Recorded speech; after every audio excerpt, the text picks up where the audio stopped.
Eric arrived promptly for duty at 6 p.m. He worked as a security guard for an upscale clothing store in the ritzy part of town. It was a pretty cushy gig, aside from the occasional trust fund kid doing a line in the bathroom or a sticky-fingered girl needing her purse turned out. His shift generally involved watching monitors for 12 hours. This was even more true of the night shift, since the store closed at around 9 p.m. The lone guard watching the monitors through the night could sleep through half of his shift and no one would be the wiser. The chumps that worked the parking lot patrols in the shopping complex thought it was boring. To Eric, it was bliss.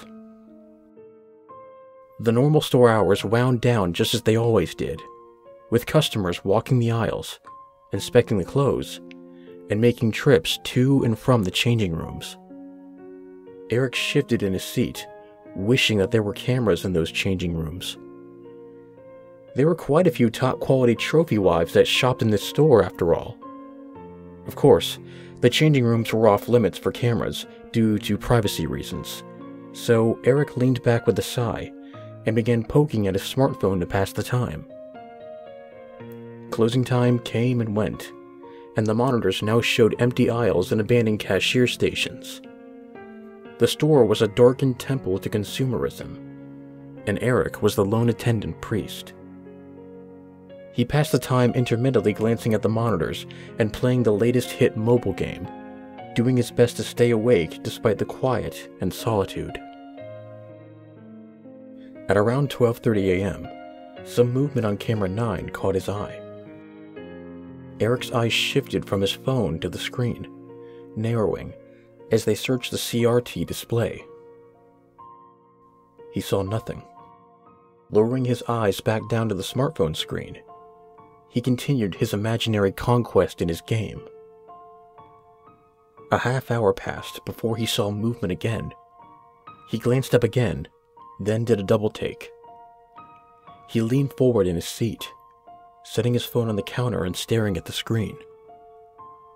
There was someone standing in front of the clothing rack. The picture on the CRT was grainy, but judging by the length of the hair and the haggard appearance of the clothes, it appeared to be a woman. Perhaps it was a vagrant of some kind. This was a hassle Eric did not need. Eric stood from his chair. As he did, the figure's head inclined. It appeared to be looking in the direction of the camera, but the resolution made it impossible to tell for sure. Slowly, the figure turned and walked toward the changing rooms. Shit, Eric thought, moving quickly towards the door. He did not want to play hide-and-seek with the homeless at 1 a.m. Grabbing his flashlight, baton, and his keys, he left the guard station. He turned, locking the door behind him, before walking out into the store's showroom floor. The eerily silent store spread before him as he made his way through the racks towards the changing rooms.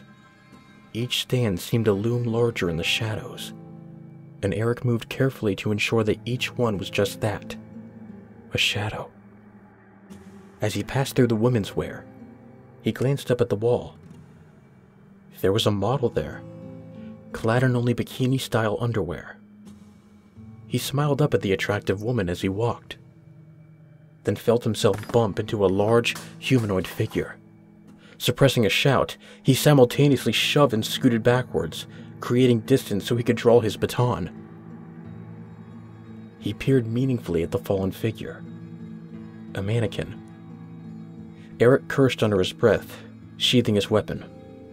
He bent down and set the mannequin back upright, shamelessly copping a feel before straightening the blouse that it wore. A soft thumping sound brought him out of his reverie and back to the task at hand. Resolutely, he strode the remaining distance to the changing rooms directly, intent on confronting the intruder and getting this whole thing over with. The changing room was illuminated only by the emergency exit lights. 4 faux oak stalls sat in front of him, their doors shut. Eric called out, but there was no answer. He spoke again, more loudly, demanding the intruder come out. Still no answer, but the hum of the HVAC. Finally, Eric stated that he was coming in, and that they'd better make themselves known quick. Once again, there was no response. Eric moved to the room on the far left. He placed a hand on the knob and turned slowly. The cool metal turned without a sound, as did the door on its well-maintained hinges.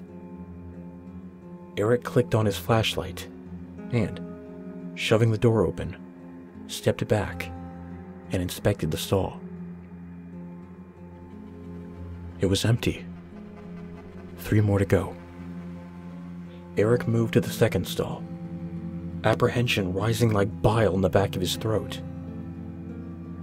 He grabbed hold of the knob, firmer than before, and gave the door a firm shove in.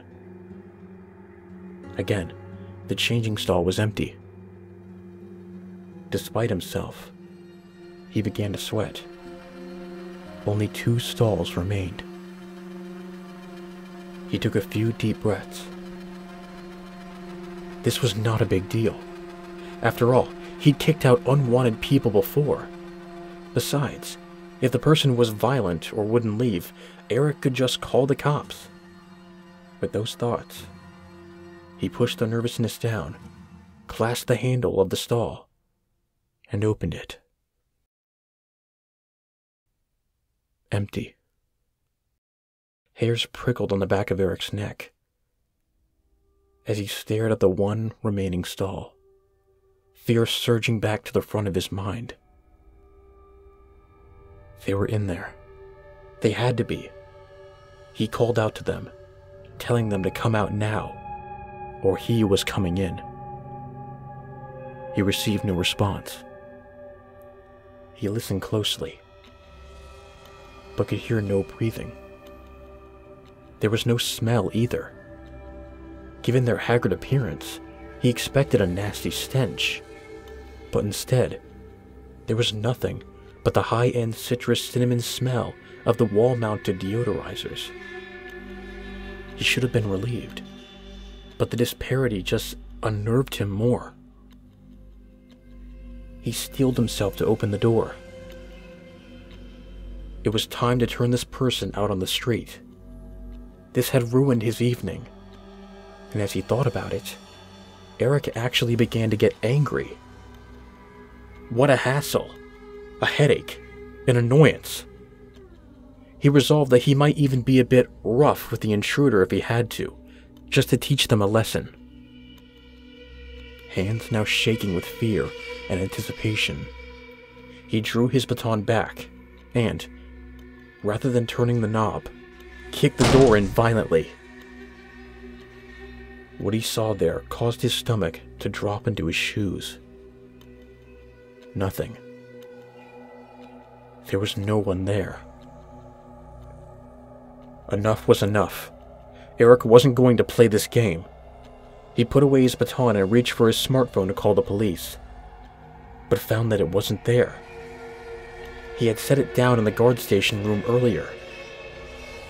Eric walked back to the guard station, regularly looking about and over his shoulder for any sign of the intruder.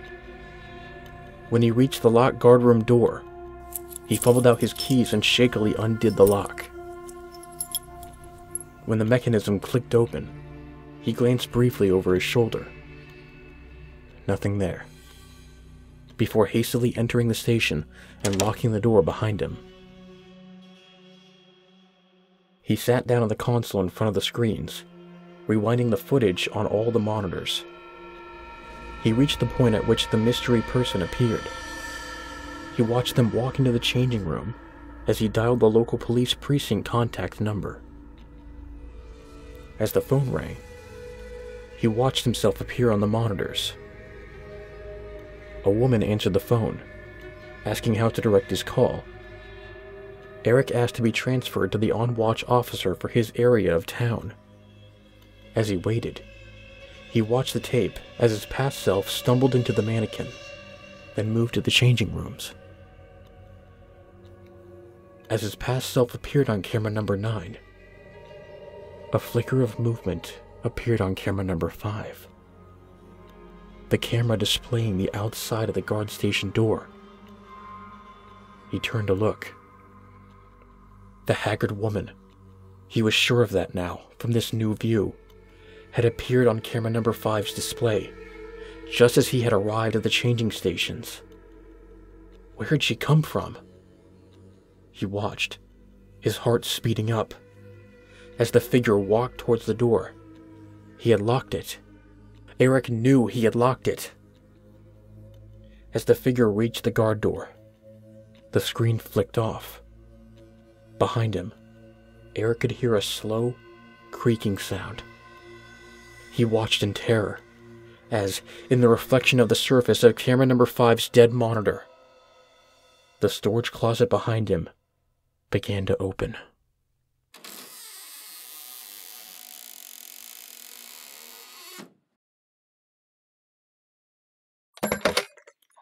Hello, Area 425 Precinct.